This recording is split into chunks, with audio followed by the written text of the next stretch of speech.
we go.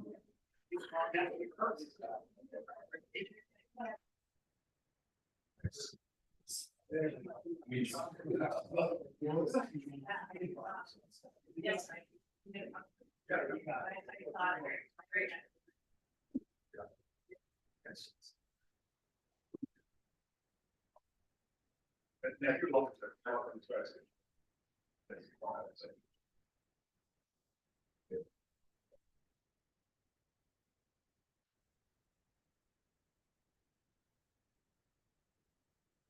Are we going? Yes. Yeah, because that's the other part of the campus. That's only we're gonna.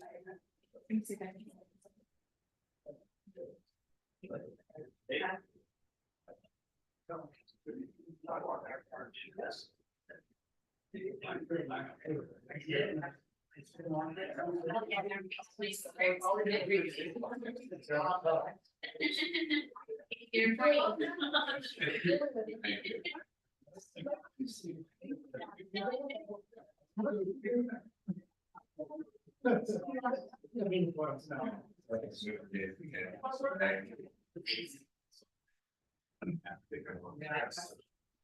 That's so interesting.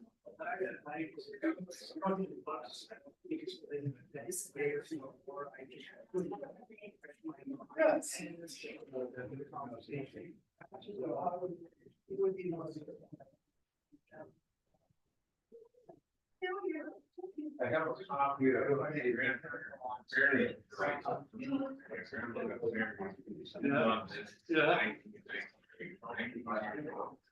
my grandfather.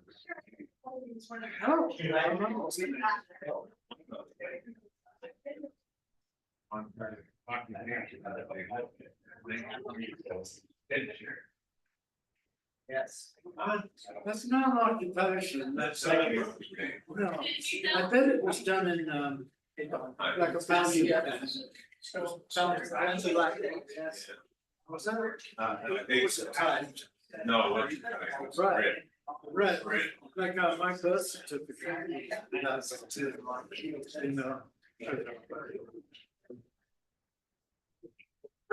Yeah. So if I'm you're a top thought.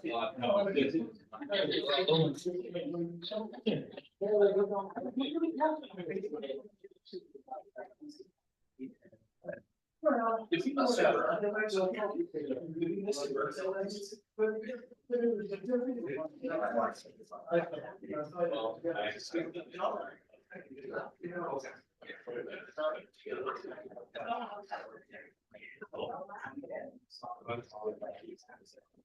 Yeah. That's why I have to ask where they live. I've heard that they're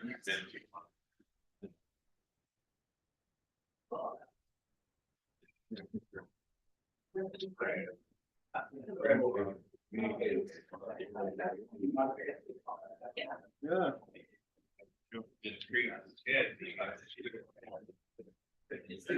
Oh, yeah.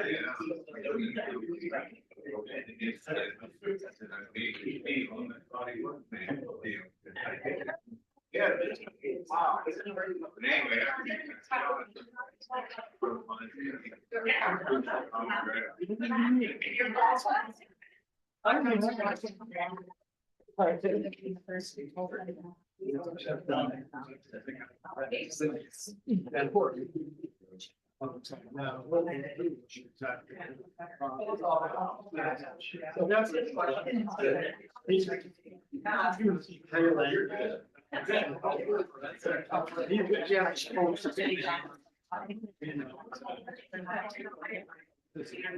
But that's how they work.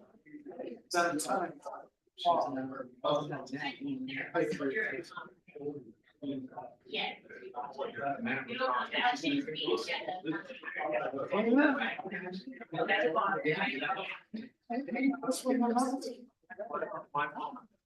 Yeah. Yeah,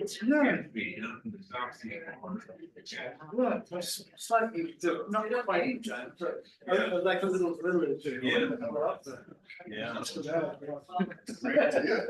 Sorry. Mine's just here. Yeah, you recognition.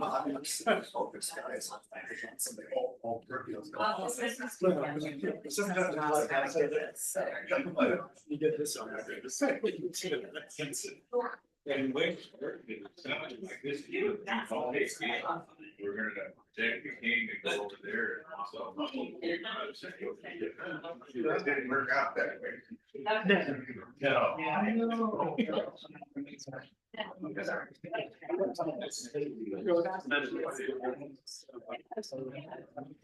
Remember that.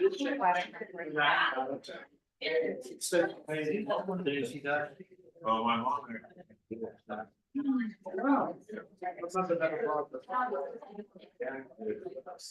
Northern Minnesota, right? Yeah. Both. Yeah.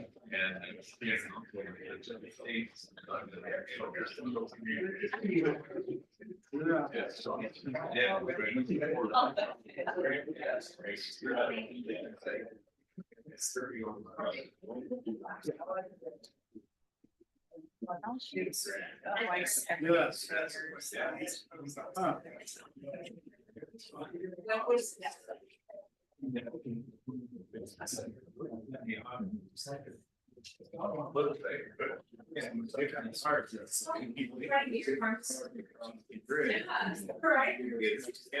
Huh. Well, my grandmother was well known. He went over to Canada from England to claim some land that we had found. To he much preferred to look back and sure that we stayed away from the mountain. But not the only thing to say, you can't see why it would have been simply with the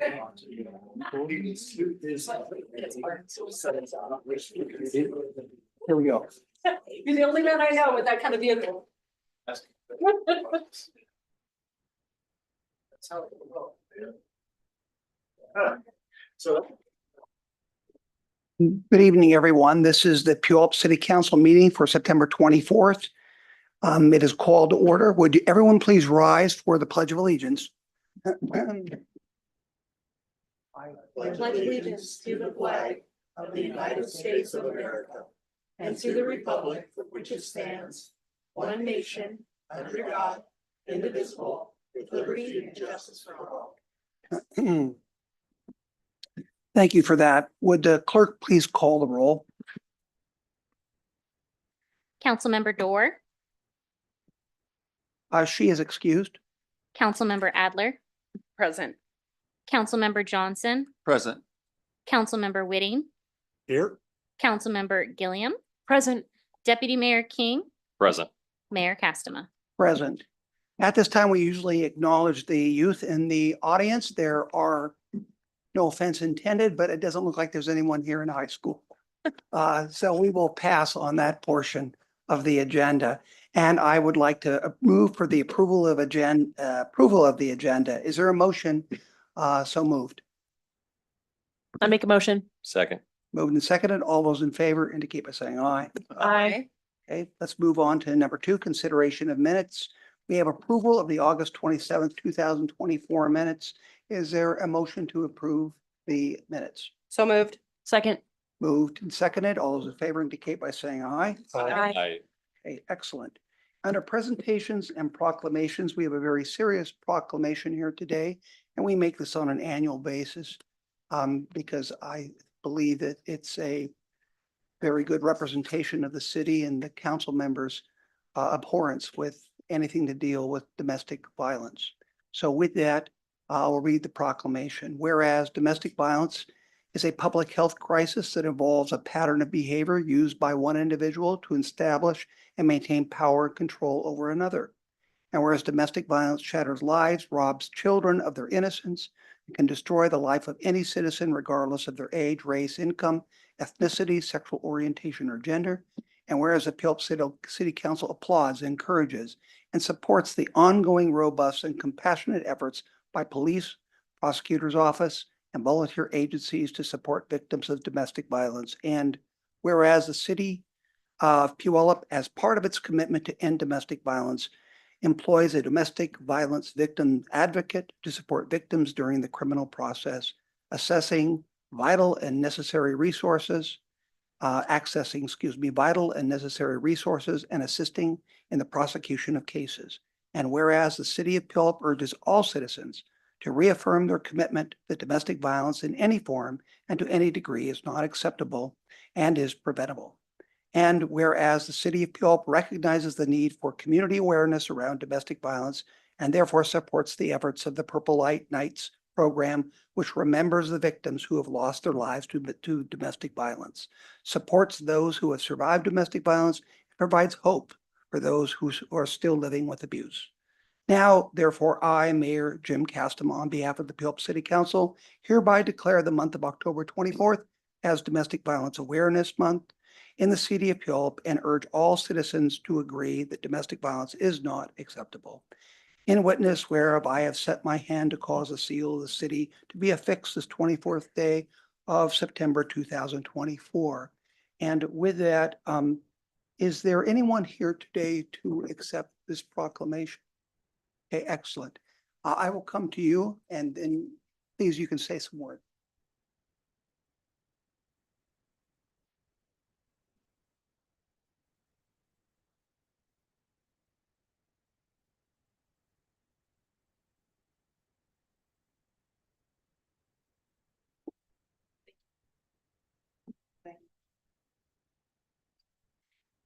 Mayor and Council, I'm going to introduce Jeanette Murad, who is our domestic violence victims advocate. She works in the legal department and supports our prosecution unit. And we want to thank you very much for this proclamation. Domestic violence, law enforcement, prosecution, advocacy, and education is extremely important because it deals with our most vulnerable citizens that are taken advantage of in the worst possible way. This is one of the highest priorities for our legal department. And Jeanette, just for a little bit of information about her, is a former police officer. She's also a former probation officer, and she is uniquely qualified and, in my opinion, the very best domestic violence victims advocate in the state of Washington and probably in the world. I'm not denigrating any other job within the city when I say that Jeanette is one of the most difficult jobs in the city. And she'll tell you a little bit about that in just a minute. And she does it exceptionally well. I thought it was, and I believe it's important for this, for you to hear this and for the public to hear what she has to say tonight. She's going to share a very short presentation on why this proclamation is so important and talk a little bit about the city's efforts with regard to domestic violence and why they are so tremendously important. You may be surprised by what she does and what we do for our citizens in this regard. So, Jeanette.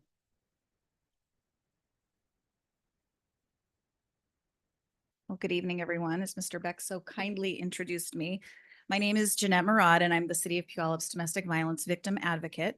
This is my 9th year here in this position. However, I have over 30 years experience working around domestic violence in other capacities as well.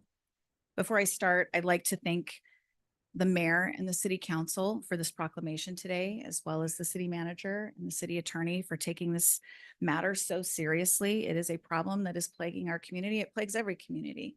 And it's not something that we talk about for some reason. So I'm going to give you a very brief overview of what's happening here in the city, just to give you an idea. I know I don't have a ton of time, but I just want to give you a little bit of a piece of what we deal with every single day.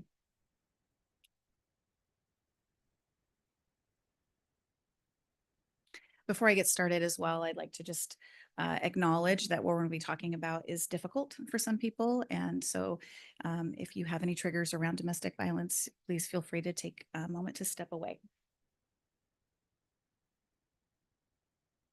October is Domestic Violence Awareness Month. This is something that is proclaimed nationally by the President of the United States every year since 1987.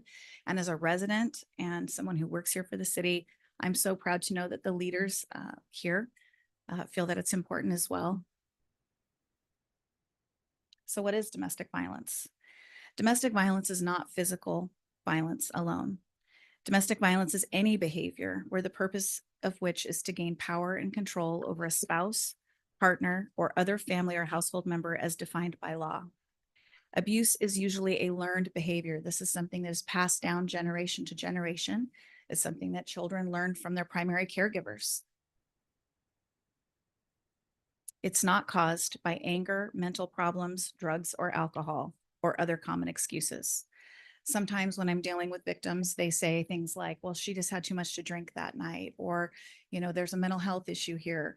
Those problems do come, are part of it, but they don't cause domestic violence. They can bring those behaviors out just like any other behavior. Drugs and alcohol especially reduce inhibitions, and maybe those behaviors wouldn't come out if somebody's sober, but it is not the reason or the cause. So if we take a look at this iceberg picture here, I want to just point out that what you see above the waterline would be things that the police can get involved in, the things that the criminal justice system can involve themselves in and try to help a situation. Those things would be physical abuse, sexual abuse, threats to harm, or destruction of property.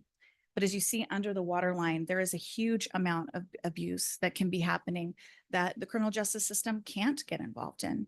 That can be verbal, emotional, or mental abuse. There's a whole list of other types of abuse there, but usually by the time we see it, the problem is huge. The problem has been going on, could be for years. And so the only way that we can deal with that is to educate our community and let them know what to look out for and support people who may already be in that situation. What I do as a domestic violence victim advocate, typically these are my basic duties, but I kind of do whatever the prosecutors need me to do. If we have police reports come in from the night before or the weekend before, I'll contact the victim immediately after the incident, make sure they're safe, find out what resources they need. And that could be anything from basic needs like shelter, clothing, food, things like that. Or it could be something even bigger than that. I find out what they need. I provide those resources. I support the prosecuting attorneys by obtaining additional information. Sometimes victims have had bad experiences with police in the past, and they don't feel like they can actually tell the whole story about what happened. And so it's my job to get the backstory, find out how long this has been going on, and provide that information to the prosecutors so that they know what to recommend in court. I provide domestic violence education. A lot of the people that I work with don't even know they're in an abusive relationship because maybe it hasn't gotten physical yet. And that's their definition in their mind. So maybe they're in front of us because there's been threats or there's been destruction of property or something along those lines. So I explain to them, what are the other types of abuse? What are the patterns? I explain the criminal process. Most people have no idea what an arraignment is or a pretrial hearing. So I walk them through it, and I partner with them actually through it. So I'll attend hearings with them or for them if they don't feel comfortable going to court. And then I follow up. There's a lot of people that I've worked with over the years that I still have contact with today, people that I worked with 3 to 5 years ago. So they still stay in contact with me. A lot of that is because at that time in their life when it was very, very difficult, I was the only support person that they had. Why we need awareness. According to the National Coalition Against Domestic Violence, on average, nearly 20 people per minute are physically abused by an intimate partner in the United States. In 1 year, this equates to more than 10 million people. 1 in 3 women and 1 in 4 men have experienced some form of physical violence by an intimate partner, and half of the LGBTQIA+ community will experience violence in a relationship. 1 in 4 women and 1 in 7 men have been victims of severe physical violence, for example, beating, burning, or strangulation by an intimate partner in their lifetime. Domestic violence is happening in front of children in our community daily, and this is where it's learned. 1 in 15 children are exposed to intimate partner violence each year, and 90% of these children are eyewitnesses to the violence. The current statistic about kids that are experiencing domestic violence in the home or viewing domestic violence in the home is 88%. They're more likely to either be victims themselves or abusers. Here are some, but not all of the effects on children. 3.3 million children per year are affected by domestic violence. It can cause developmental regression, fear, anxiety, depression, impairment in learning, impairment in social and emotional development, PTSD, and the risk of continuing victimization or becoming perpetrators into adulthood. This is the cycle of violence. And what's really strange is when I'm working with people, and I've been doing this for a long time, I would say in the 90th percentile, probably high 90th percentile, almost every case follows this pattern. The longer someone is in the pattern, the faster it goes and the worse the abuse gets. So it usually starts out with a violent incident, as you can see here in the bottom. That's the actual incident where I might have contact with someone for the first time. And then right after that, we have what we call the honeymoon stage. That's where the abuser will attempt to contain their victim, keep them under their power and control. And they do that by making promises. I love you. I'm sorry. I won't do it again. I'll get help. You know, all these things. And the victim at that point is like, okay, we just needed to get through that rough spot, but now I have the perfect partner. So that's the hardest part of my job, because right after the incident, then they want to get back with their partner.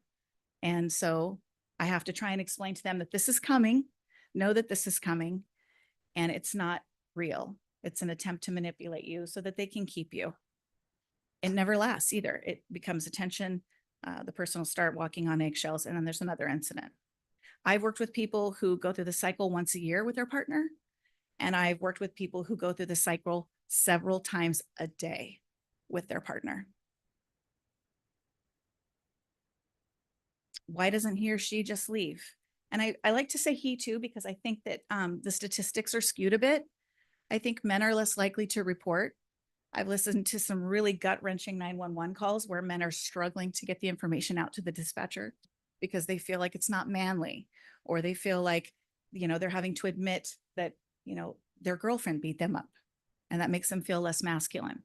So I think the numbers on those stats are probably off because men just don't report as much as women do. But why people don't leave, if you look at the brain here, most of us hopefully are in this green portion of the brain. That's the outer cortex. That's our learning brain. That's where we should be most of the time.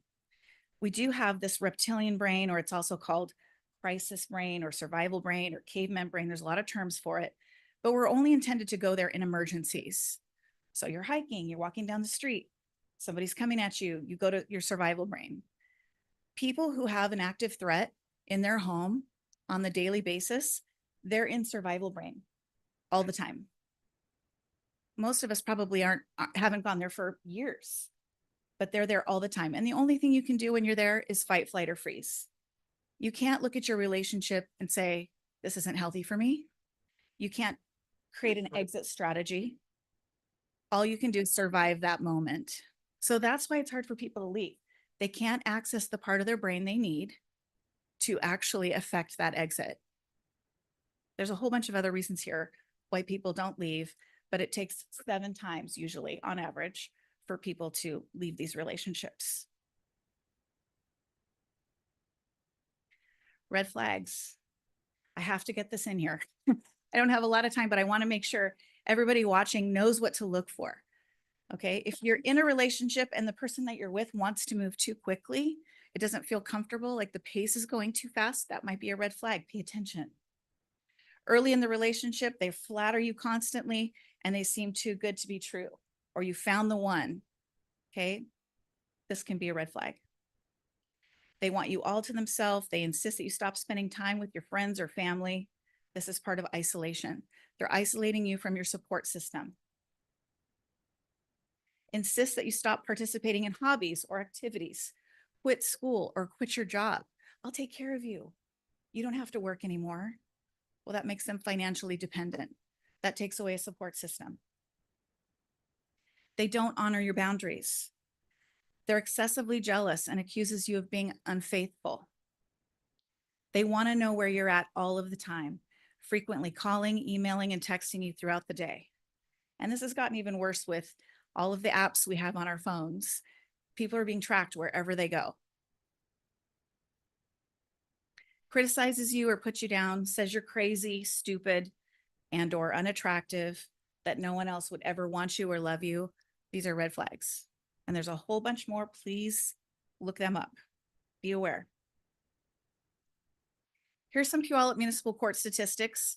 I've got 2022 and 2023 numbers. These are misdemeanors and gross misdemeanors. So you can see the numbers are going up slightly. The numbers were higher pre-COVID. And then when COVID hit, we almost had no reports. It was very eerie. And I believe that's because people were locked up with their abusers. They couldn't call. They didn't have a support system at work or at school. They were stuck at home with their abusers. But we are seeing an increase in numbers. As of August 28th, we had 410 cases marked by PPD as domestic violence cases. This does include felonies, which my first numbers do not. But I do have the police department giving me all reports of domestic violence. So if we have a felony that's pending, I can make sure that victim has resources, even if it takes a while for those charges to be filed in Pierce County Superior Court or for them to be assigned a victim advocate. Is domestic violence preventable? Yes, through education and support. Right now, I'm teaching a healthy relationships curriculum in the Puyallup School District. That's something I'm trying to get to all 8th graders because that's a class that all kids have to go through. And it's been really successful. I've been doing that for 5 years now, and I love it. The kids are very responsive, and I feel like we're making a difference there. Another way is to help our community learn to identify the red flags and support those who are already involved in DV relationships. We can encourage them to get into services and create safety planning. And we can also, younger people, we can tell them to speak with a trusted adult, school counselor, parent, or victim advocate. The Purple Light Night campaign started in Covington in 2006. So I'm pretty proud that that happened here in Washington. As you can see, it's spreading across the country, and that's something that we've been doing here for a few years now. I love that we have more lights on more buildings now, so I'm excited to see how the city is purple come October. And we also have new flyers that we're going to be putting out, or the banners are going to be going up. I'm also going to encourage everybody to wear purple on October 18th in solidarity for victims of domestic violence. That's just something that we can do to increase awareness and make sure you're telling people why you're doing it. Thank you so much for your time. Does anyone have any questions? Councilmember Johnson. Thank you, Mr. Mayor. Thanks, Jeanette, for your presentation. Interesting details. Sometimes, not encouraging details, but reality is reality. Data is important. I noticed on one part you mentioned the honeymoon stage and some of the things that were mentioned there as kind of facades, potential facades for some people. But I guess in the midst of that, some of those attributes are very good. I'm sorry, repentant, counseling. I guess my question is that as much as we want to watch for facades, are there opportunities where people actually do those things and actually transform? Because if there's just this, kind of, hey, if they're going through these particular cycles of perhaps remorse or true reform, how do you kind of educate them to trust possible sincere or facades, right? Or do you just throw the whole baby out with the bathwater and say, these can't trust, get out? Because is there any hope for reform, I guess, right? I mean, you have people that commit crimes and they get out of jail and reform, some go back into it. But is there any hope for those who are caught in the trap of domestic violence as perpetrators who maybe are or abuse themselves? Sure. And they're in a cycle, they're trying to get out, they're living this kind of Jekyll and Hyde situation, not to excuse their behavior, but they could use, some kind of help too. Is there hope for them Sure. too? And as a probation officer, I experienced that. I worked with some people who were able to make those changes. Maybe it was their first time offense that they were, in front of me.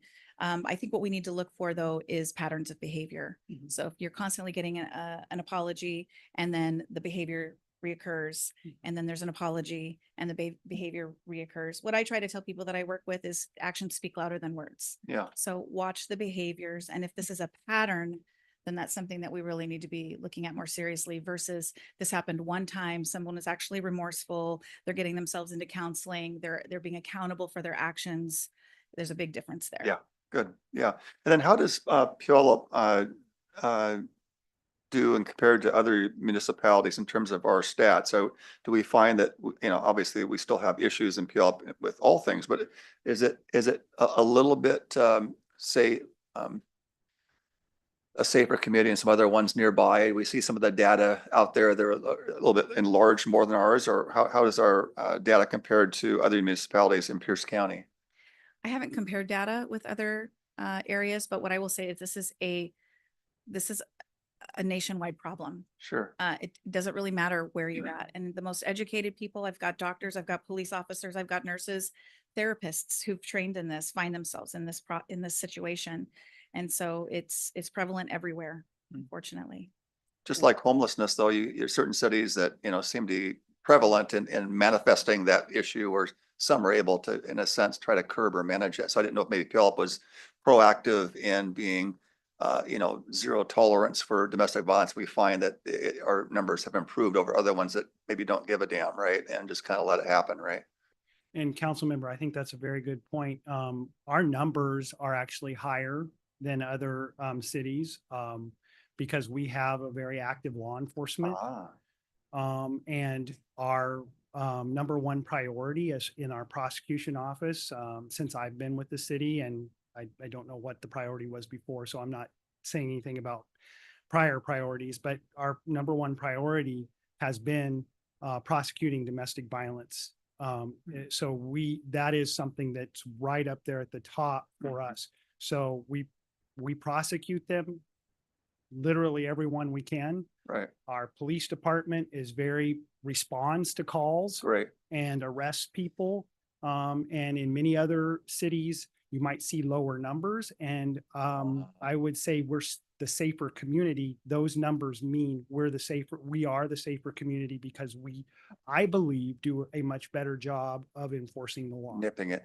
Great, Joe, thank you for mentioning that, because I think that's a good point. In other words, our numbers may be higher, but it doesn't mean that we necessarily have more offenses, that we nip those and it's very quick, whereas others might just say not reported, or it kind of goes under the rug and not really highlight it. So the fact that we may have higher numbers shows that we care. And therefore we're gonna address that and prioritize that. Again, it's a lousy analogy, but the analogy is similar in terms of priorities. But in Furcrest, you do not speed through Furcrest. They will prioritize and give you a ticket. And so that's a known reputation in Furcrest. And perhaps if offenses are prosecuted heavily in Puyallup, those who have that problem will realize you're going to get caught, and we're going to prosecute you to the fullest extent. So there's kind of a high bar of this is not acceptable here. So thank you. Great reflection on that. Thank you. Thank you. Thank you. Councilmember Gilliam. I just wanted to say thank you for your courage to stand with people who are broken. I recognize domestic violence plays a huge role in self-esteem. It takes a lot of courage for somebody to allow somebody to come alongside them and help them. But I can only imagine the horror stories that you hear and how your heart breaks, and yet you have to be strong and stand with them through this process. So I just wanted to say thank you. And I really hope that you have wonderful self-care and people around you that speak life into you and pour into you, because you're dealing with really heavy situations and not letting your heart get calloused, so that you can continue to walk through the pain with other people. So I just wanted to applaud you. And then a huge thank you for getting the healthy relationship class in Puyallup School District for 8th graders. Being a public school teacher myself, it's really important for young people to understand what it means to have healthy boundaries, but also to know what's appropriate and not appropriate in a relationship.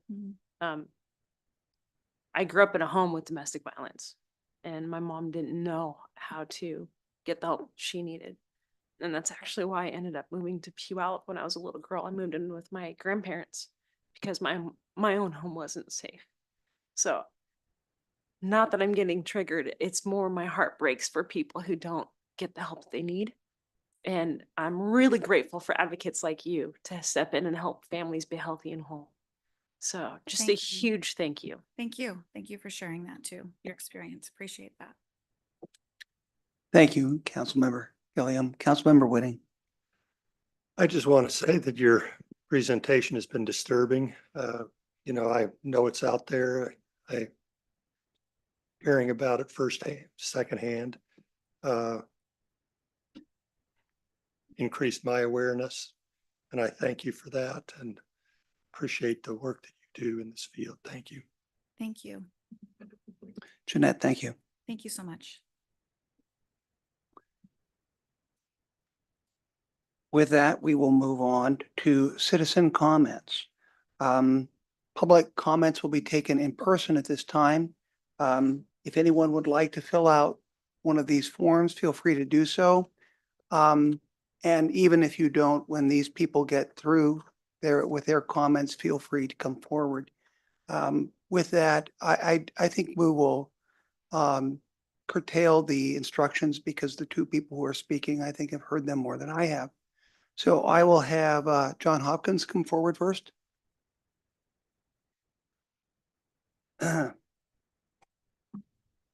Still 3 minutes, John. I know.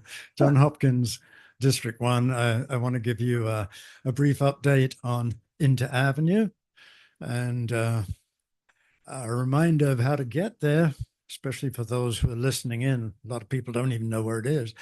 Drive along East Main, past the bowling alley until you hit 23rd. Take a right, go to the intersection, which is about 2 blocks away. That's right. I'd advise you to get out of the car at that point and walk towards in the direction of Sumner. And you'll see that the road is kind of a mess, to say the least. When you hit 25th, you'll see on your right and on your left 2 vacant lots, about 10 acres, that used to house Provac. They had about 100 trucks. The axle weight, fully loaded, is about 60,000 pounds. So you can recognize that that's the cause of a lot of the damage that we had there. Road was a mess before, but that added to it considerably. So the big question is, why did they leave? And that's something really you're going to have to research, because I don't know all the answers. I know some of them. I know that there were complaints because, after all, they were parked on unimproved land, and that did not have proper storm drainage. And of course, there were complaints filed, and I know the city said, hey, you got to get proper storm drainage. And they must have spent tens of thousands of dollars getting permits. So that's what they did. And when it came time to pick up the permits, apparently they said, no, too much money. And I don't think it was the actual cost of the permits that would have done it.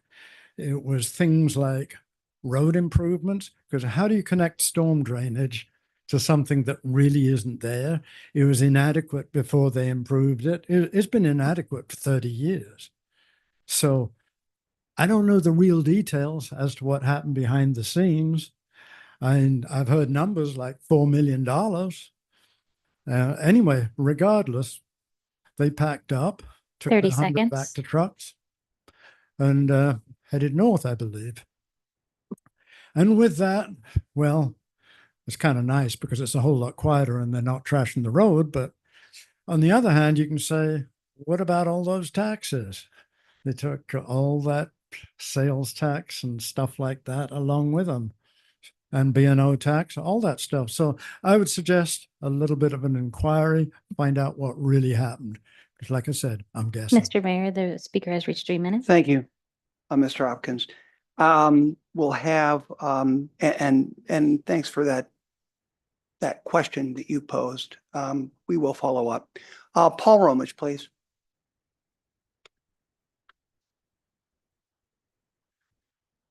Thank you, Mayor Castema. Paul Romich, District 1.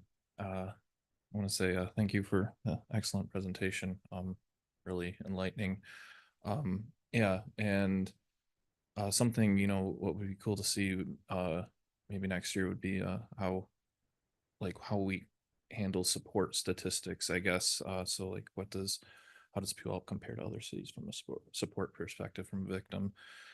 for our victims here. But yeah, that was truly sobering statistical analysis there, and something I hope that we can look to curtail as a society going forward.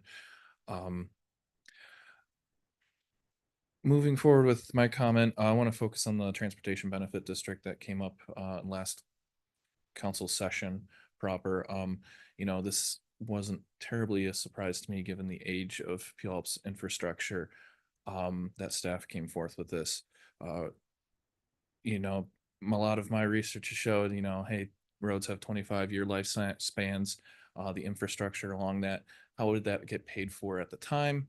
Well, a lot of it was mortgaging future taxes, right? And so they, roads came in, tax dollars came in because new homes were built, and those tax dollars then would support the expenditure, the maintenance of that, right? And then, well, what happens when the life cycle of the road breaks down? Well, more capital spending to expand the roads even further, get more homes in, sales tax dollars from the construction, the influx of property tax dollars, right? But those, then at a certain point you can't grow any further, and you can't create new tax dollars, you can't create more tax base to generate the improvements necessary for our roads. And this is sourced because what we were using the land that connects the roads doesn't support the roads themselves. And now here we are, and so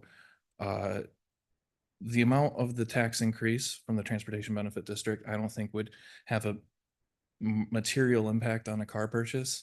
When you're looking at $100,000 car purchase, 0.01% is $1,000. Like you're dropping 30 seconds. or sorry, $100.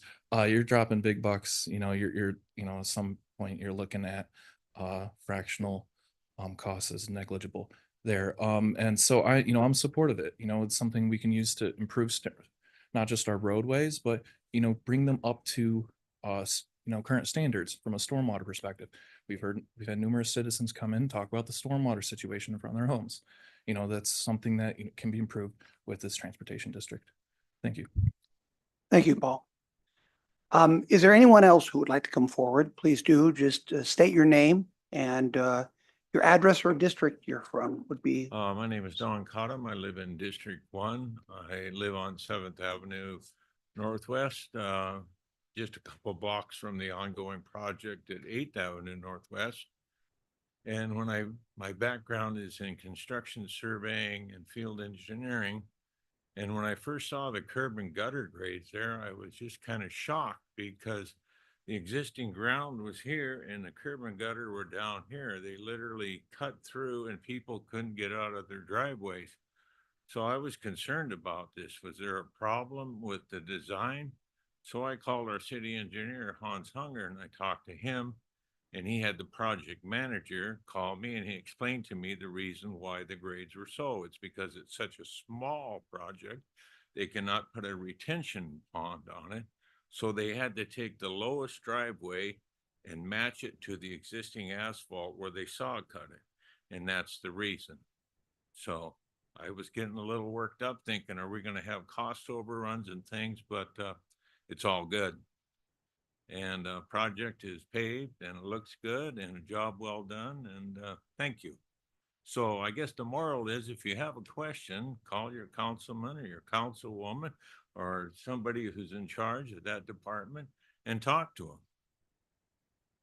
Thank you. I believe that is very relevant and that we, in fact, it's one of our performance measures that we track how many times you call Puyallup and actually talk to a person as opposed to a computer or answering machine of any kind. Thank you.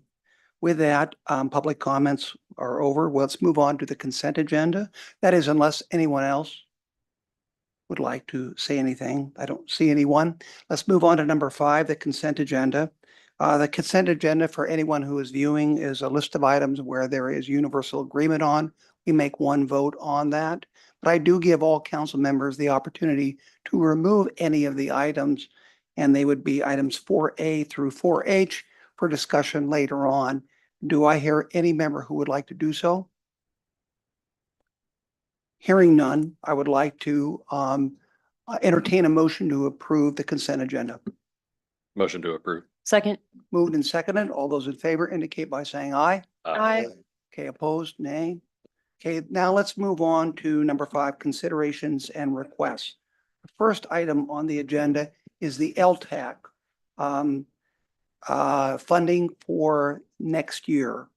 And there are 2025 LTAC recommendations. The LTAC committee met last week and we went through all the various applications. The conclusion of that committee was, as you see in the documented dated 9/18. I hope all of you have that document. But for those of you who are viewing, Lodging Tax Advisory Committee is a committee that is comprised of 7 individuals.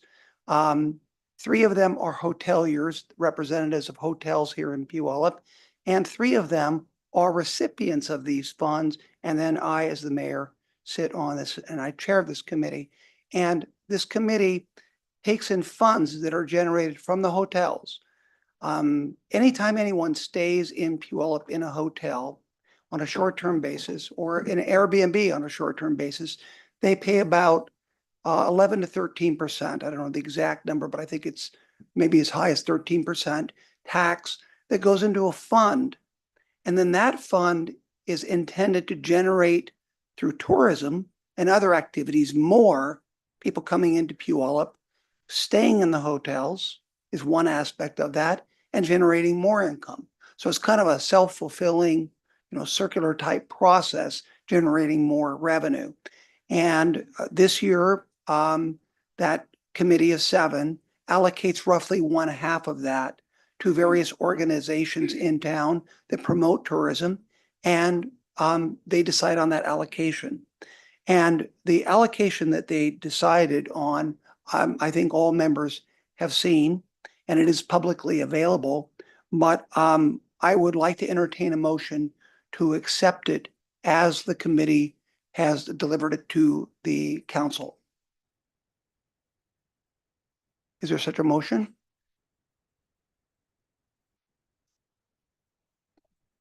Councilmember Whitting.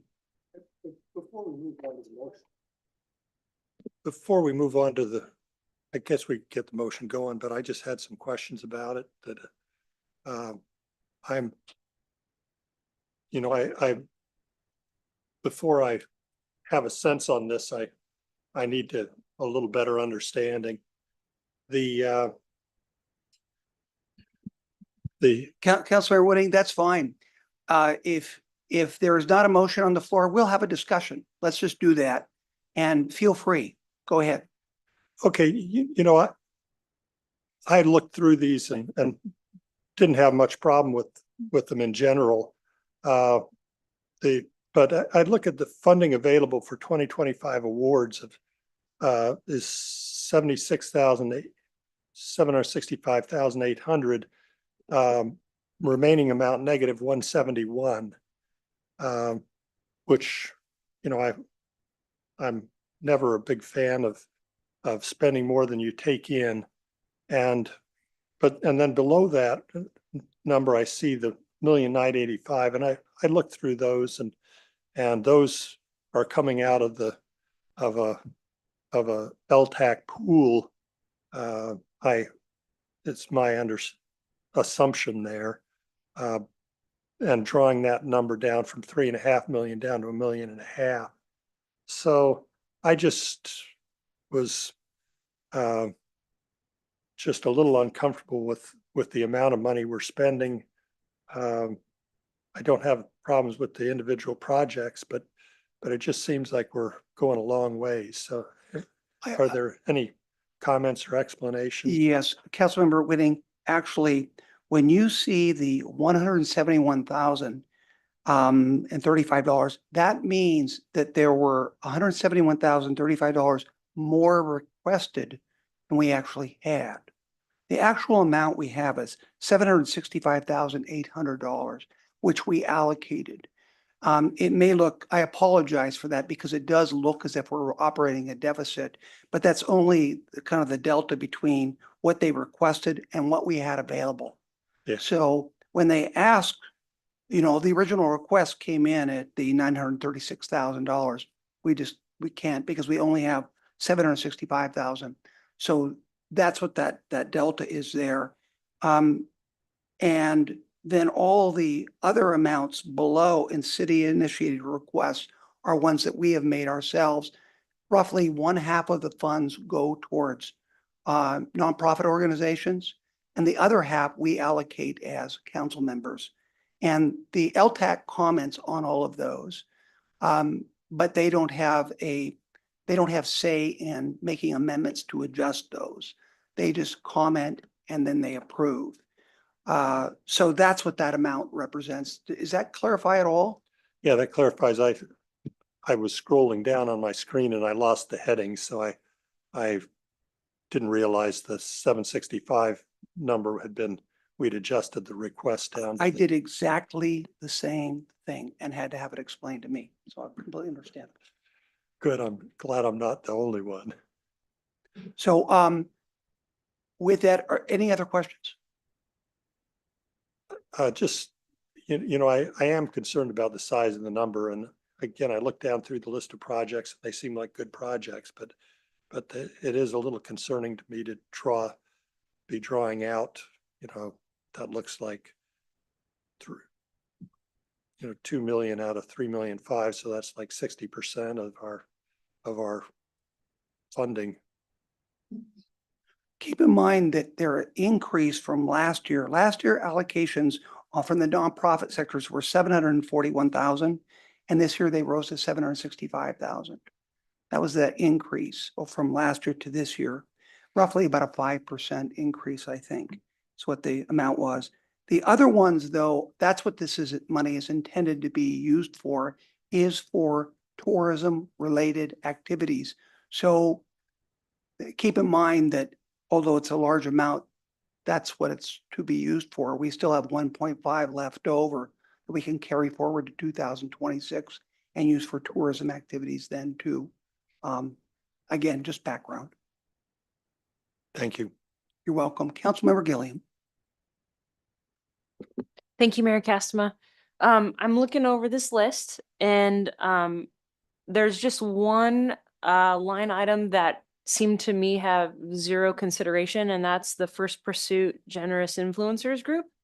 And I was just curious as to why literally everybody else had some form of gift when this particular group that has been around for the last 3 years in our community, bringing tourism in, building business in our community, why they didn't get any allocations. Thank you for that question, Councilmember Gilliam. Each applicant provides data to all 7 members of the LTAC committee, and they review them.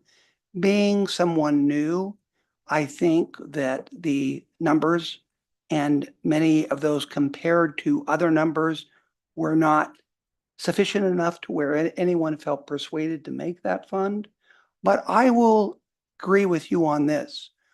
What came up during this meeting was that our process that we go through in Puyallup is, as one member, I think, alluded, it's not as accurate as it should be, and it can be somewhat flawed. And in fact, recommended that in the interim between now and next year, when we make the next awards, that we should go through and reevaluate that application process and making something far more, how would you say, making the data equivalent across all the applicants, because you have some of the numbers here. We're talking 600,000 people, as they brought to Puyallup in one of the applicants, and that dwarfs the other applicants. And I think that Dean Burke with Tacoma Conference Center, Convention Center, commented that he believes we have to reevaluate our application process. I agreed to that. Yeah. Because I believe that we need to free up some funds because we don't have that. If we continue to fund just what we have done, we have really very little space for new organizations. And I think we have to go through evaluation process that allows things for like SummerCon or maybe other events that people want to start in this community, or else there will be kind of shut out from funding. So I share your concern. I don't think it was persuasive in this meeting, but what was that we have to reevaluate our application process and make it so that it may be more objective. Okay. I'm just letting you know. Coming from a nonprofit background, Yes, I'm just asking some questions because I recognize whenever people apply for grants, yes. they can tend to overinflate their numbers or double count units or multiple times count the same unit and count it. A visit could equal, how do I say this? I remember counting maybe one unit several times because they showed several visits. So it inflated the numbers when really it was just one individual coming 35 times to the gym. We said we had 35 visits versus just that one unit coming in. And so I know that we can inflate numbers. But I also recognize that we have a lot of people who ask for the same thing over and over and over. And maybe we need to look at saying, hey, we care about you, but we also need you to be innovative and start finding some funding. Or we know that you charge membership dues. So maybe you use your membership dues for these things, and then we look at having you be more advantageous to try new things to bring in more tourism into our community.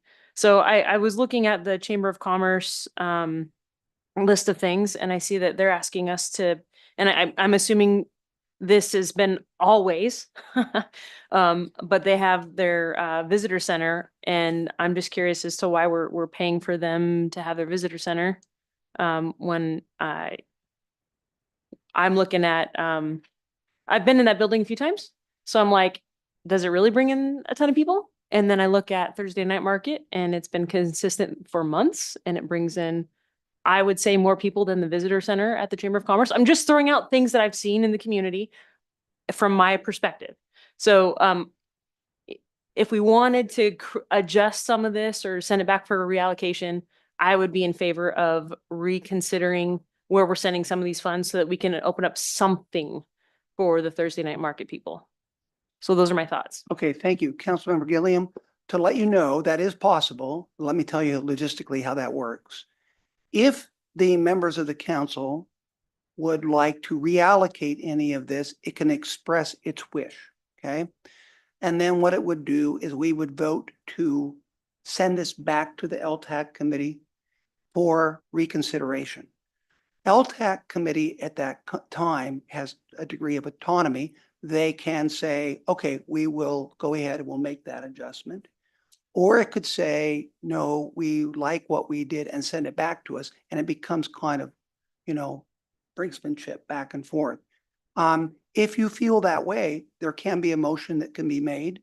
If you could be as specific as possible, I think that would instruct LTAC to where they would come up with money to do so, but it would be a vote of the council to do that. Sure. But certainly you are free to do that. That's why all spending passes through us. Yeah. Every bit of spending in the city, it's designed that way. So if you want to do that, feel free to make a motion as such. Thank you, Mayor Casma. So my first motion ever in my entire city council career so far, just testing the waters and see how we do, based on my own conviction. I make a motion to reallocate the visitor center operation funds, which is 65,000, to go towards the first pursuit generous influencers. They're not going to get their whole 75. So there's an adjustment there. So just looking at kind of like a balance of give and take for all. That is the motion I would like to put on the table. I'll second that. Okay, it's been moved and seconded. If you would like to speak on its behalf, you're the maker of the motion, please proceed. You mean add more of my thoughts? Well, I give you that opportunity, you don't have to. I would, however, like to state though, that the LTAC did look at all the applications, and the conference facility the forms that we receive from the chamber, I'm letting you know that we will work on a reevaluation process during the interim on the applications. I give you my word on that. But they list overall attendance to that facility at 177,000 per year. Okay. And then they will say that it results in 443 people staying in a hotel from that. Now, I think you may want to debate that, but keep in mind that LTAC reviewed that and their analysis was that that was warranted. Okay. I'm just letting you know that. Your Thank you, Mayor analysis- Castema. I appreciate you sharing that.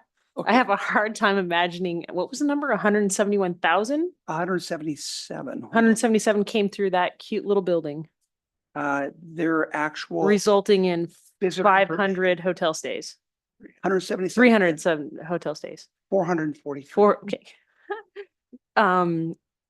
I'm not sure I can get behind those numbers. But I do know that I see Thursday nights consistently for months, bringing people in through the pavilion. So I'm going to stand behind my, my conviction and just leave my motion right there. Okay, thank you. Councilmember Johnson. Thank you, Mr. Mayor.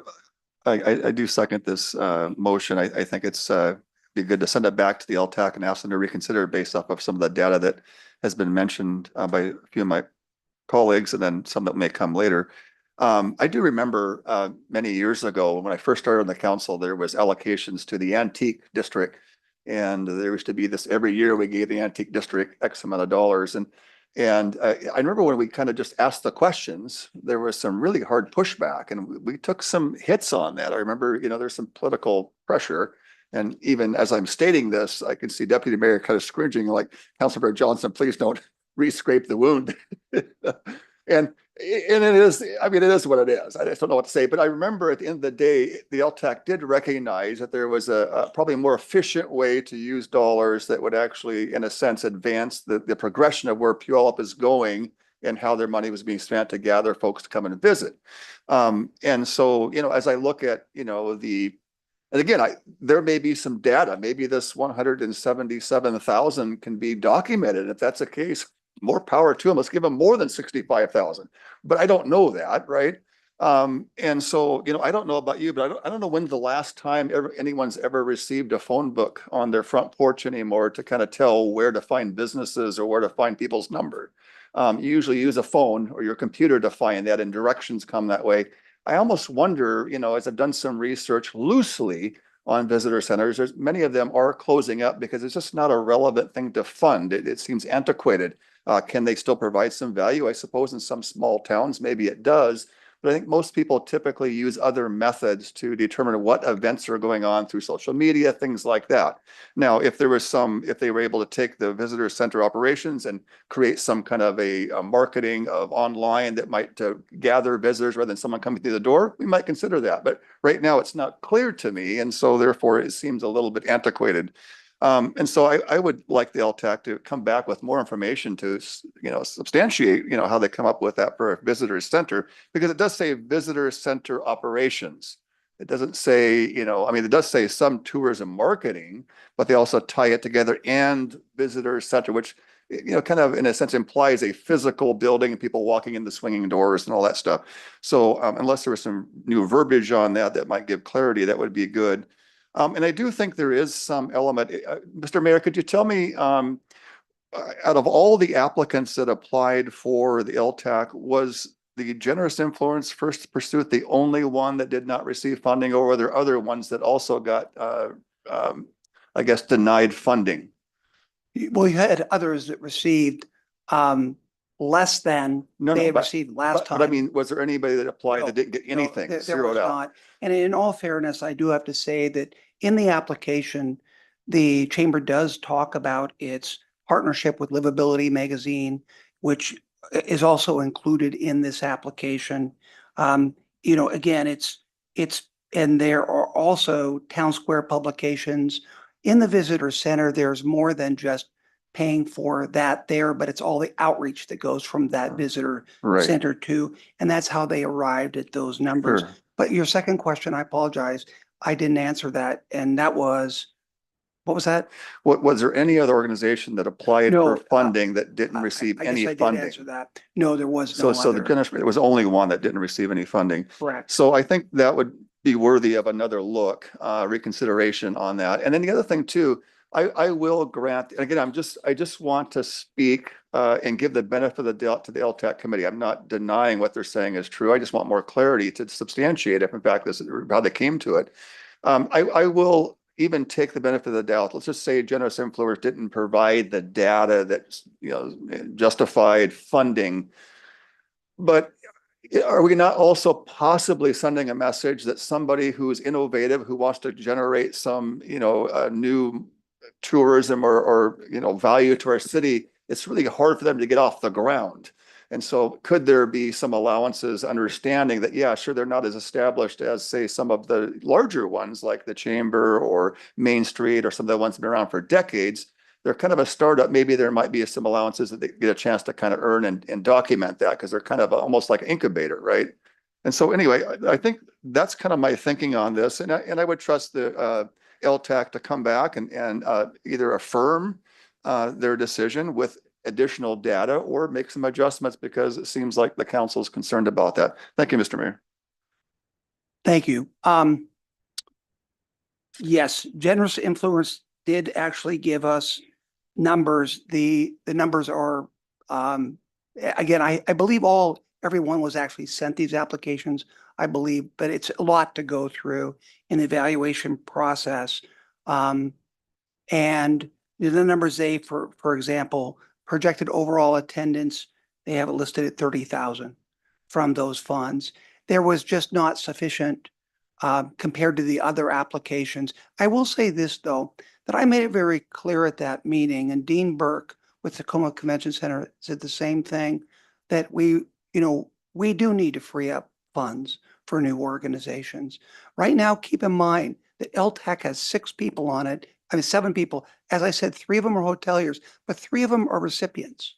Okay. There are people who are currently receiving funds, and each one of those recipients were the ones that offered amendments to take funding from their organization that would have been an adjustment and then reallocate it where they saw it appropriate, and the other 3 members of the committee acquiesced to that. So it is somewhat a result of the structure of the committee that we do continue things the way we are. But I made it very clear to people that we are going to go through changes in the interim in this evaluation process, and for people to be prepared for that. I just say that, not to discount what you said, but just to let you know that I empathize with your overall thought of freeing up funds for new organizations. Councilmember Adler. Thank you, Mr. Mayor. I would like to speak to the motion, but before that, I was wondering if I may ask a question of you related to First Pursuit doing business as generous influencers. So on this document here, it looks like they obviously did make a 2025 request. Is this the first request that they have made? Yes, it is the first request they have made. To my knowledge, that's the case. Okay. And actually, the mayors are the ones that chair that committee, and I Right. think the dean can probably, as the prior chair, can tell you that they never applied. My understanding, this is the first time they've done that. Okay. Yeah. And I appreciate hearing that the process and application for the LTAC monies will be evaluated in the interim. I have the privilege of serving on the Community Grants Committee, and I actually feel very similarly that process needs to be updated, and the requirements and application as well need to be updated and brought to what I believe is a standard. And so I just have to say that. So thank you for highlighting that work will happen in the interim. Excuse me. Related to the motion on the floor, I will be a no vote tonight. And I will be because it's hard for me to take a position and to surmise why someone had the numbers that they did or don't, without actually having the applications in front of me and the raw data. I just can't make a decision on my own without seeing more than just the recommendations. That doesn't mean that I won't land in a similar position of my colleagues that have spoke before me. But for tonight, I just feel like I don't have enough information to vote for the motion. Thank you very much. Thank you. Councilmember Whitting. Again, it's difficult to look at this and understand the differential impacts of these dollars, where they're going.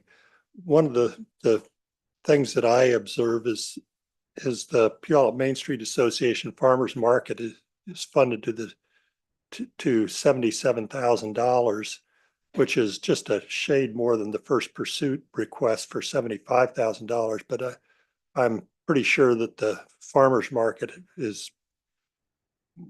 has greater attendance than the other. So I like the idea of funding the First Pursuit to some extent, but I'm not sure I could support that 75,000 number in the context of the farmers market. So I just thought I'd weigh in on that and hopefully give the LTAC folks a little guidance in how they move forward. Thank you.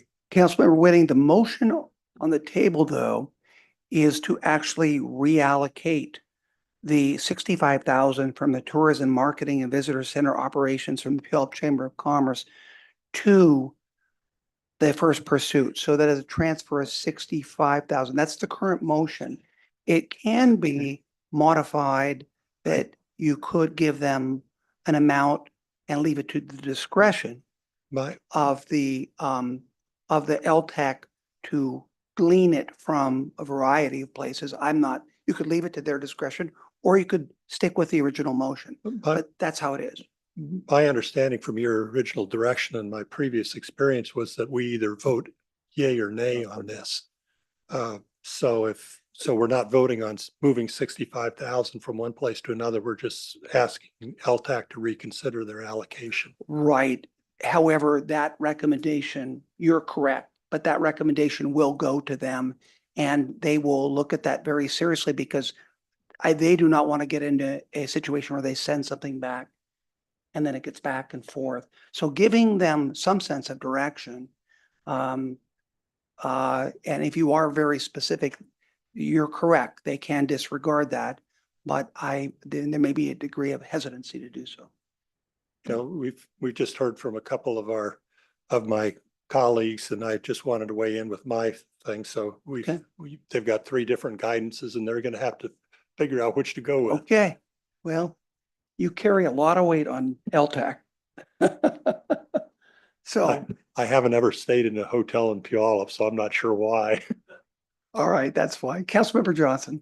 Thank you, Mr. Mayor. I just want to clarify to make sure that the motion is clear. And I did check with our city attorney. He gave me a clarify. I think our motion's intent is to send it back and reject the whole thing, send it back. And I think there's some direction that we're saying, hey, would you consider reallocating perhaps funding from the visitor centers towards, generous influencers as a recommendation, whatever that amount is, whether it be, $1,000 or 75,000 or somewhere between, is up to them to figure out. So I don't think anybody is giving a specific motion, nor can we on a specific amount, but just, basically rejecting it as is. Okay. Ask them to reconsider it and then come back with either the same or whatever amount they decide to do is up to them. So that's how I understand it. So. Okay, then that's I believe if it's how a legal counsel states it. And Joe, if you'd like to chime in just to clarify that, I don't want to take liberties on an amendment made by a member where I just modify that amendment. I would rather have legal give that analysis. Please go ahead.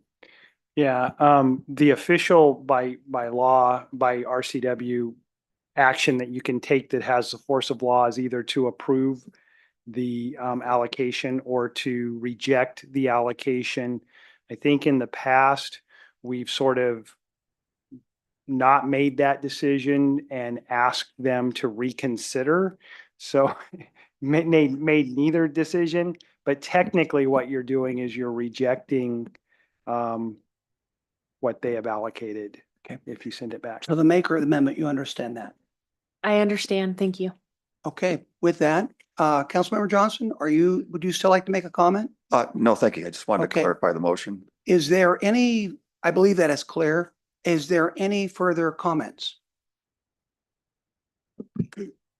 Could I just get the motion restated so I'm sure I understand what I'm voting on? Okay, the motion is to resend the package back to LTAC with a recommendation that some funding go to first pursuit. I have to check with the council member Gilliam, whether that's okay or whether we should actually include the recommendation of the transfer from. It won't carry, it doesn't carry specific weight. In other words, they don't have to follow that explicitly, but I don't want to take that away.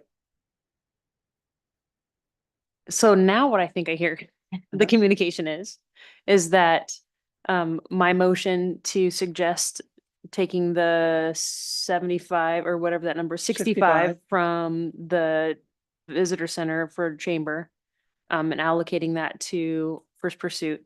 I'm not allowed to do that? Is that correct? You can- You're not allowed, it does not have any force of law. Cool. You can't order them to but you do could that. recommend it. You So- can, it's more of a rider that goes along with the rejection. I like to recommend that for their understanding, Yeah. but I am fully planning on rejecting this tonight. Okay, with that, so that's the motion, is that in fact we resend this back to LTAC for reconsideration with a recommendation that the tourism marketing visitor center operations of 65,000 be reallocated to first pursuit, but that's just a recommendation. Recommendation. And with that, I see no further discussion. All those in favor indicate by saying aye. Aye. Those opposed, nay? Nay. Nay.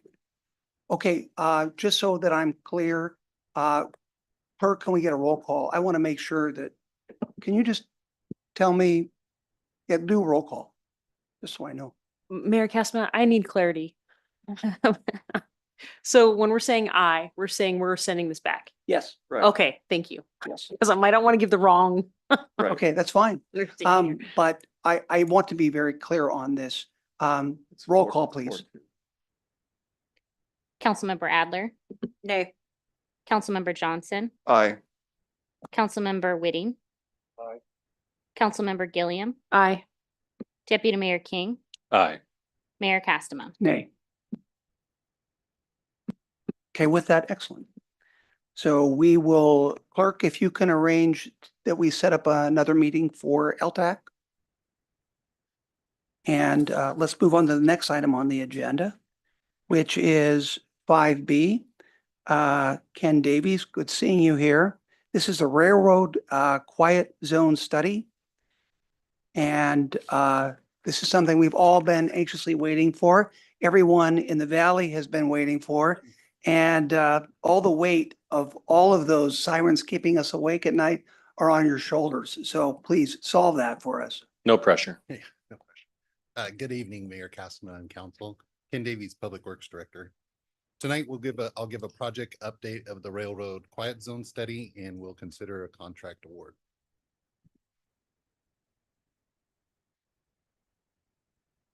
I'll go over an overview of the railroad quiet zone and project locations, review scope of study and project implementation timeline, plus seek council direction for award of the professional service contract for the study.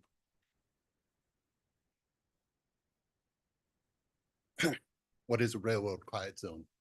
A railroad quiet zone is a section of rail line, at least one half mile in length that contains one or more consecutive public roadway rail grade crossings at which locomotive horns are not routinely sounded when trains are approaching the crossing.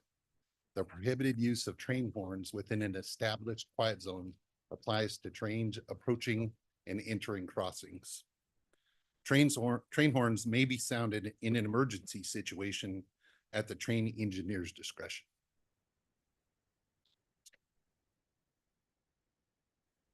The proposed downtown quiet zone, PH Consulting will provide management, analysis, and engineering services for the city of Puyyup's Railroad Quiet Zone project, covering 7 public grade crossings shown here: 12th Street Northwest, 7th Street Northwest, 4th, 5th Street Northwest, North Meridian, 2nd, 3rd Street Northeast, 5th Street Southeast, and 15th Street Southeast.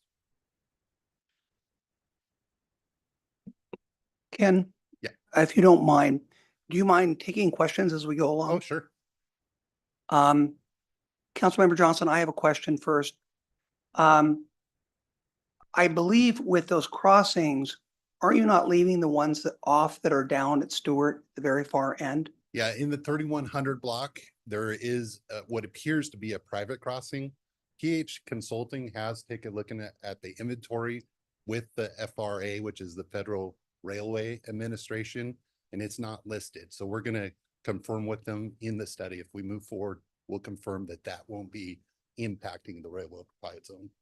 How about prior to that, the other crossing? In the county. Yes. So we'll have them take a look at that one. as The well. reason of course, we say that, that's where the trains start. Right. And if they're tooting it there, we're all gonna hear it and. Yeah. You know. So railroad, the trains, the locomotive engineer, they're required to toot the horn at least a quarter mile out or 15 seconds. Okay, all right. Well, as long as you believe that those will be analyzed by, Yeah, by PH Consulting. Yeah. understand. Move on. Councilmember Johnson. Yeah, thank you, Mr. Mayor. Yeah, I love this proposed quiet zone map. It really shows how, the impact of noise throughout our city is pretty significant. You got, 1, 2, 3, 4, 5, 6, 7 stops. I mean, they're just hitting that horn all the way down the pike. And that, it's not counting the one at the beginning where the corner goes right there. So, because there's technically Stewart crossings right there. So really that should be counted as impact. And that one little private one, there might be an exemption on that one. I'm wondering,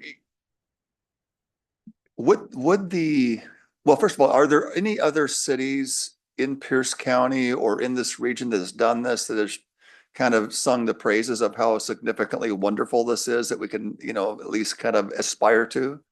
Yeah. So I should have wrote down all of them, but Tacoma, nearby, they've done 2 railroad sections that they looked at, and they can give the praises, the people that live there. They did wayside horns, but they also can, tell us about like the impacts with the people that live directly by the wayside horns Right. as well.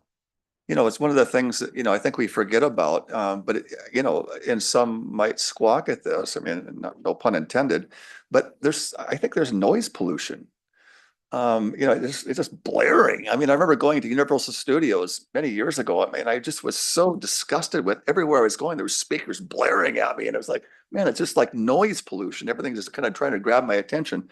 So I think, having this quiet zone would be fantastic, and I think it brings some huge relief. I love the sound of the chug-a-chug trains.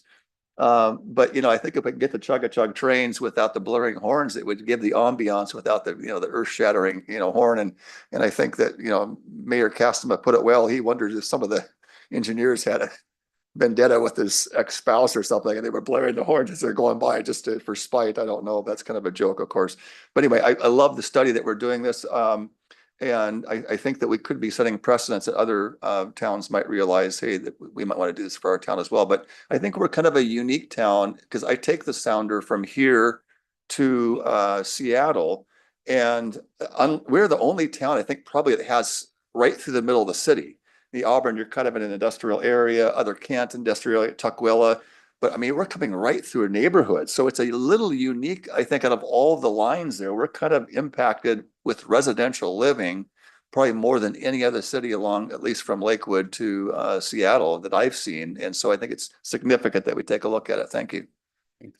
And one comment on train horns. So they sound at 110 decibels typically, and wayside horns, just to give a comparison, it's 96 decibels, so much lower. So the project study scope of work, PH Consulting will perform railroad crossing survey and inventory, including data collection of existing site conditions. Stakeholder engagement will include council presentations with conceptual sketches of proposed improvements.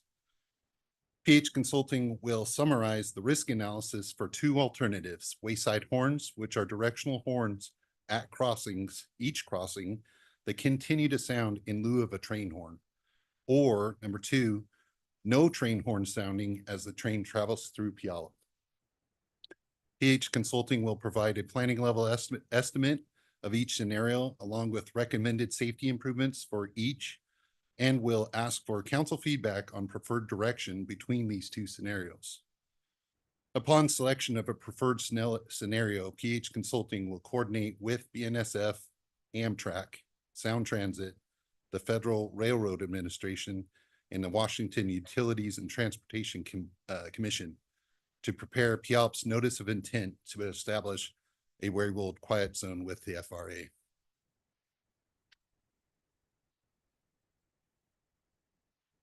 Project timeline.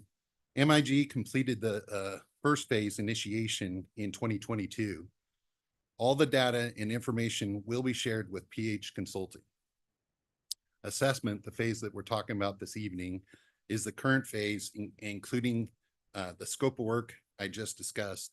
If directed to proceed by council, we anticipate mid-2025 returning to council to decide the preferred alternative of wayside horns or train quiet zone with no horn sounding. The filing of notice intent by Puyallup is anticipated to be complete by the end of 2025. Future phases are funding dependent. PH Consulting is very familiar with grant availability, including those offered by the FRA. It is anticipated that upon securing funding, the engineering and construction would be completed within 18 months. Wow.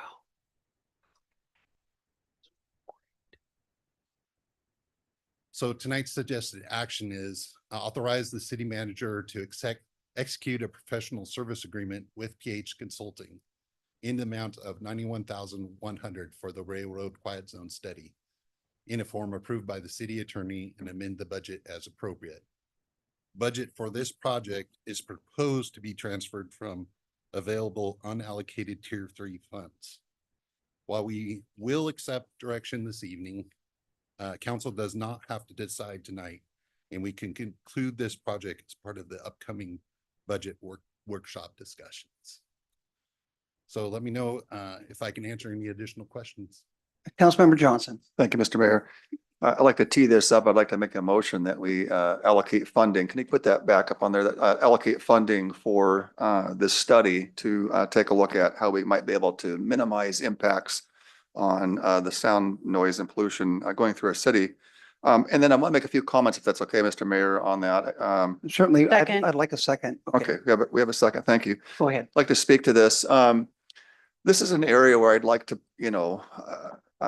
leverage and play hardball and make demands. Number one, I think this is a great opportunity. No matter what the funding comes back that is needed to implement this, there should be some funding sources from our federal elected officials to help with this. I think that we should, I know the city has been looking at putting out an RFP or some kind of a deal for a federal lobbyist to help us allocate some federal funding. So last time I know, President Biden put together some kind of Build Back Better plan with infrastructure. There's got to be some funds of billions of tax dollars. We should get some of that for, possibly eligible for that. Second thing is there should be some state funding. I think we should be looking at some state funding on that to help with that. But lastly, and most importantly, I'm trying to not say what could be considered a cuss word, but it wouldn't be. But blast it, it's my understanding that Sound Transit has raised $142 billion from the taxpayers of our region to fund mass transit, of which I, for the most part, agree with. But they can't tell me there's not allocations for one city that's running through here for some wayside horns out of that $142 billion that could be allocated to help provide some pressure for folks who are impacted by the additional trains and things coming through. So I think that should be something we should look into and saying, is there allocations for a piece of that? The second thing is BSNF. I mean, is there funding from them if it's impacting a committee? They have deep pockets. We should be talking about that. And then lastly, I know I forwarded it to the mayor and he's had that, and I hope that staff has it, and Steve probably maybe knows, but we've been outreached by a particular national organization that has some funding from the Build Back Better or whatever infrastructure grants and funding. I don't know if we've seriously engaged them, and I can pull up my emails and re-forward it again. But there is money out there, but I don't think we've had the study or the staff or direction from council that would prioritize going after those funds that are already allocated for various railway projects in a city like ours.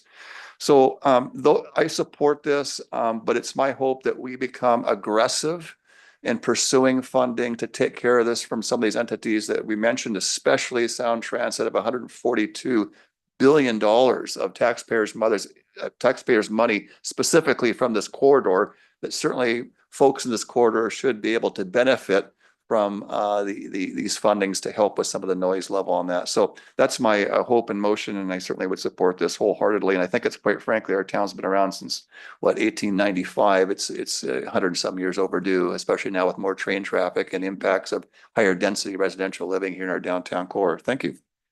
Ken, just to make us aware, my understanding is that we in fact did an analysis of the wayside horns years ago, but it was not sufficient enough for us to use in a policymaking document where we could go out for funding. And that this is the study that's kind of in response to that we want to go to the next level. We want a document that we can actually take to the consultants that Councilmember Johnson mentions and these programs and make application and know exactly what we want, the type of horn, et cetera. Is that correct? Yes, that would be correct. So with this study, we will have the information of all the improvements we would need, whether we decide, you all decide to go for wayside horns or no train horn sounding whatsoever. And it's interesting because it might be a very close cost for the improvements between the two. So the consultant will give you that information and you'll all be able to decide. And we did receive the forwarded, from Steve, the information you provided. Good, thank you. Okay, Councilmember Adler. Thank you. So I will echo my colleague, Councilmember Johnson's comments related to going after federal and state funding, in particular federal funding. I spoke about this at our last regular council meeting, and again, to the point that Councilmember Johnson made, I do hope that we are getting very close to hiring a federal lobbyist. I think it is long overdue. I think the city has left a lot of money on the table. And I think that this is a terrific opportunity, this project, for us to engage in a way that we have not done so, in my perspective, in the past rather. And related, I know that there are many federal grants that exist that are likely great avenues for us to consider. And it is my hope that we take those opportunities, we look for those opportunities, we take them very seriously. And if a grant writer needs to be considered, or additional grant writers on a contract basis, that we can have those discussions.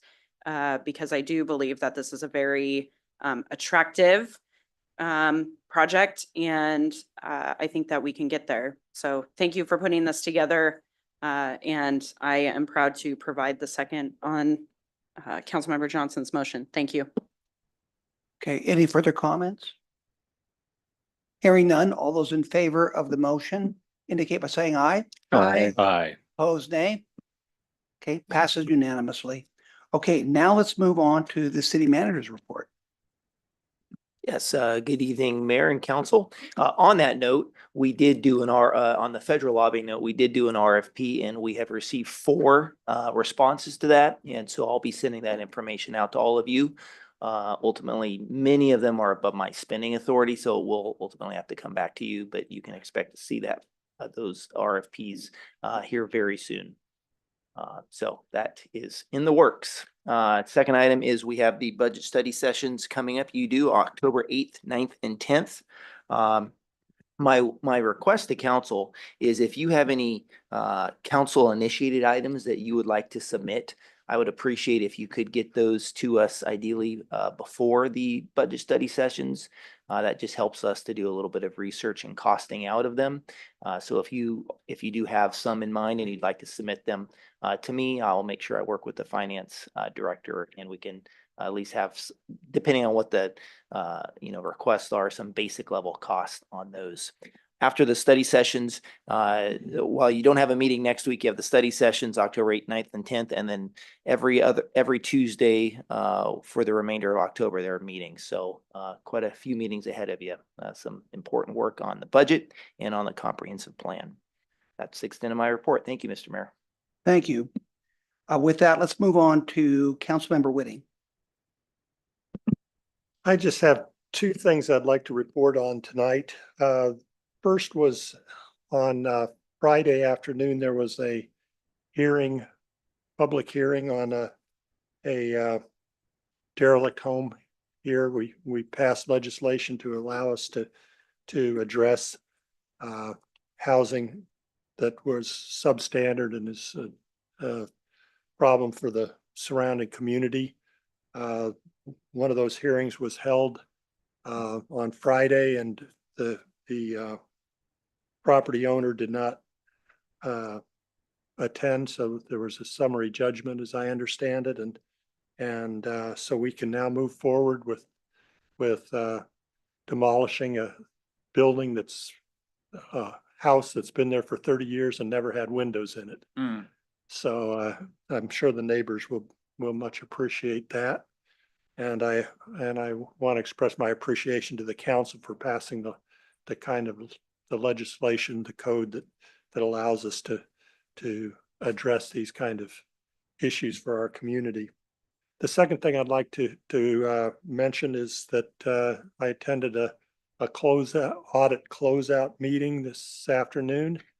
I'm happy to report that we received a clean opinion for the audit, which covered the years 2021 and 2022.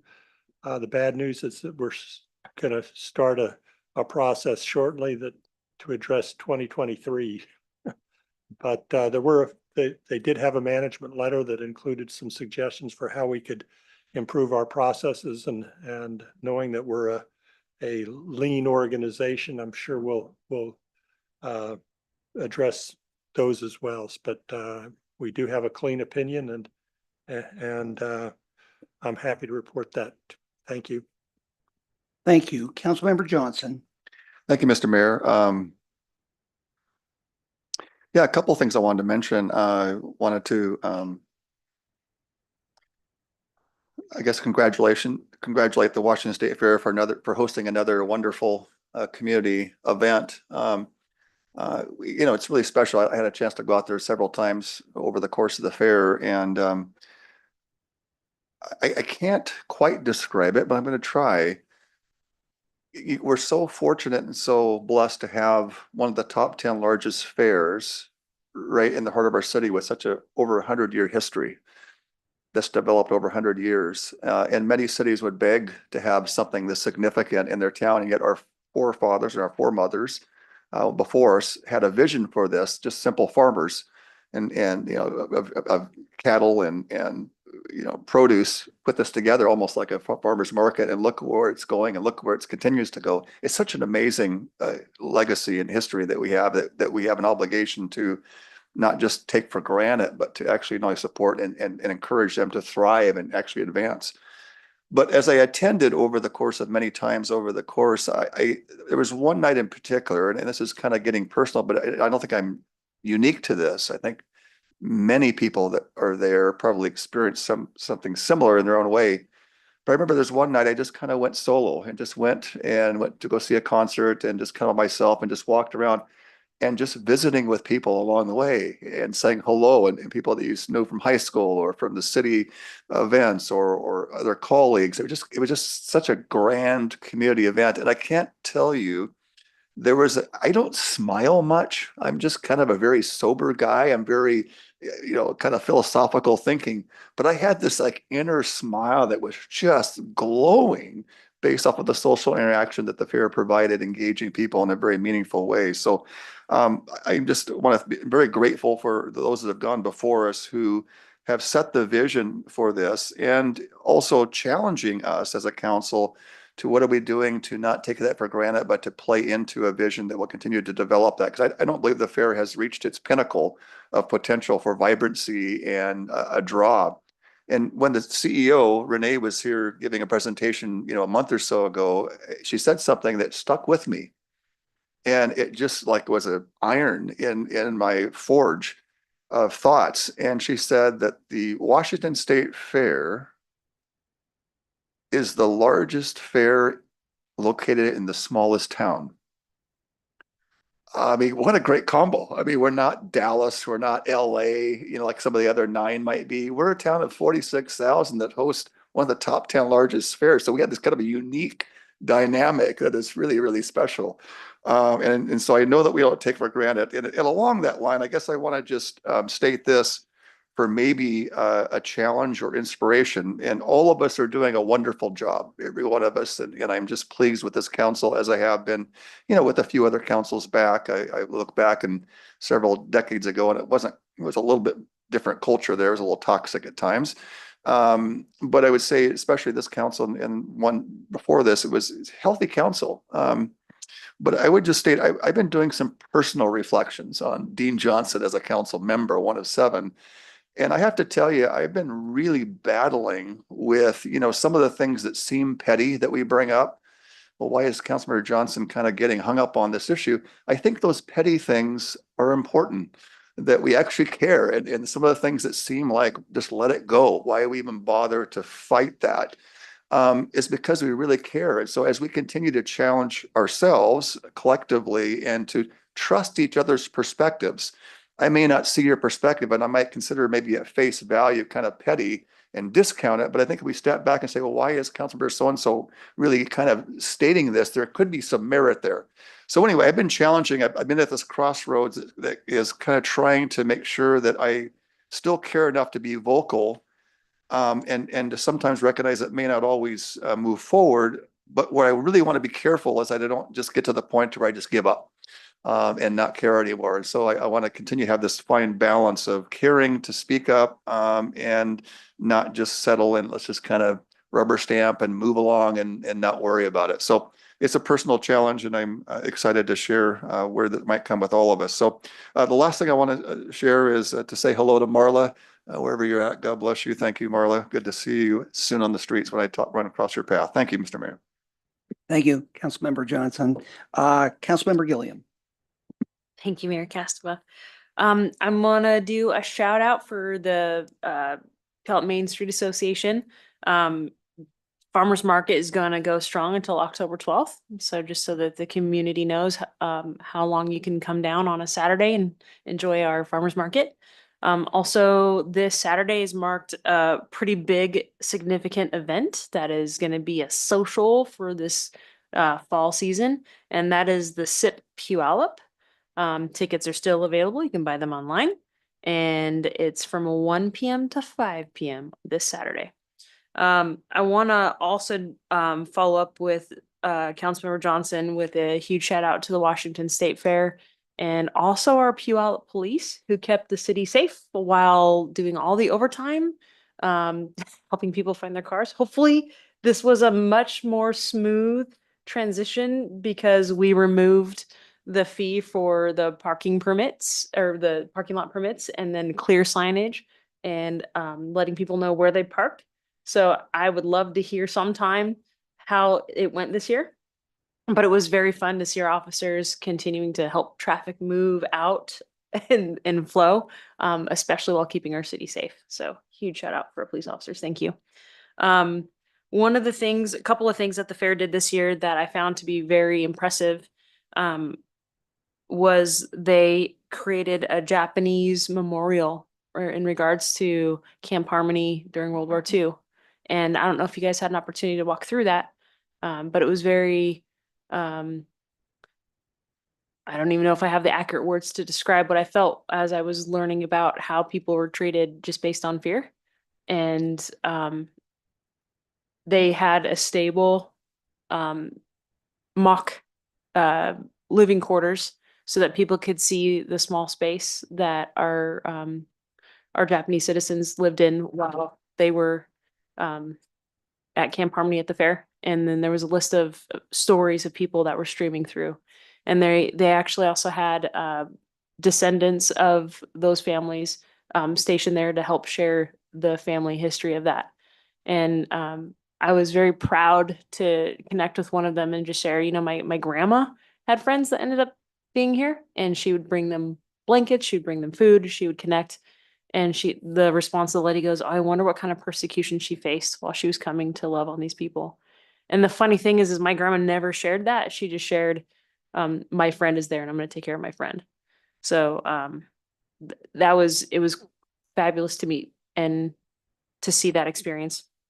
But also the fair did something new that I thought, oh my goodness, I wonder how many more of us can pick this up. They have sensory need kits that they can hand out at the gate, because the fair is a very lively place.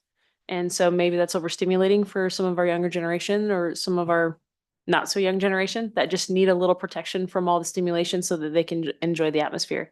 And I was very pleased that they were proactive in thinking of those things.